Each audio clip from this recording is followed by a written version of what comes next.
Hey guys, Schalper here. I'm going to share something kind of cool from my early days in the gaming industry. This is an ad that we did when I was with a company called Pelican Accessories, and I was the lead product developer and one of the designers on one of the first PlayStation 2 third-party RF wireless controllers that actually had the fully pressure sensitive buttons. That was it was a big deal back in the PlayStation 2 days. Anyways, the idea for this ad was, it's one of the first true wireless controllers. So thought it'd be funny to have this guy having a baby, and the baby was the controller, and there was an umbilical cord going from the guy to the baby, and it's me standing there as a doctor cutting the cord, meaning cutting the wired connection from a controller and going wireless. Um, and Yeah, it was super controversial. It was in all the big gaming magazines at the time, GamePro, Electronics, Gaming Monthly, and I think it lasted one placement and then they pulled it immediately. It just, kind of grossed people out. And anyways, mission accomplished. I mean, not necessarily to gross people out, but to draw attention to the product. And it was a ton of fun doing that. It was a studio. I think we were in Santa Monica, California, or Marina Del Rey, in a little studio. And the guy laying there was actually a hired actor. And, there was makeup, and it was kind of a big deal, and it was a lot of fun. I mean, I was young back then, and limited resources back then, early Photoshop, right?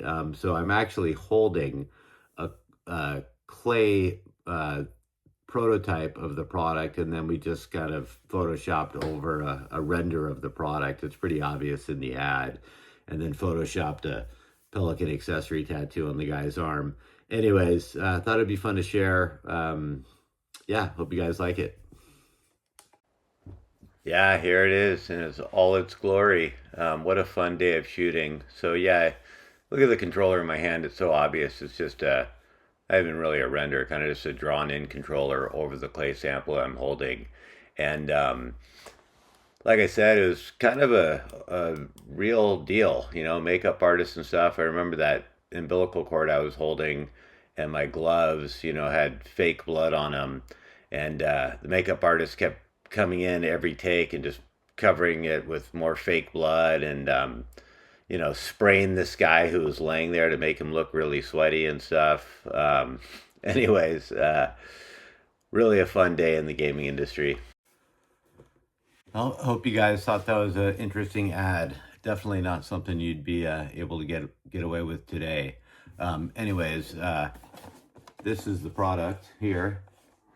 One of my first lead product development projects, and then was part of the design of the product as well back in my early days. But this is the Freedom Shock 2 for PlayStation 2 and PS1. What's crazy about this product, I remember, we had I think it's a copper antenna on the PCB board in this product. And back then, dependent on the placement of that copper antenna, the RF signal was, either stronger or weaker. And I remember having about 60 of these things out on my living room floor, and I was just hand soldering these copper antennas in different placements to get the best distance, the best wireless distance without any interference. And man, that was days of just hand soldering these things, but great memory. And yeah, cool times. Hope you guys enjoyed the video.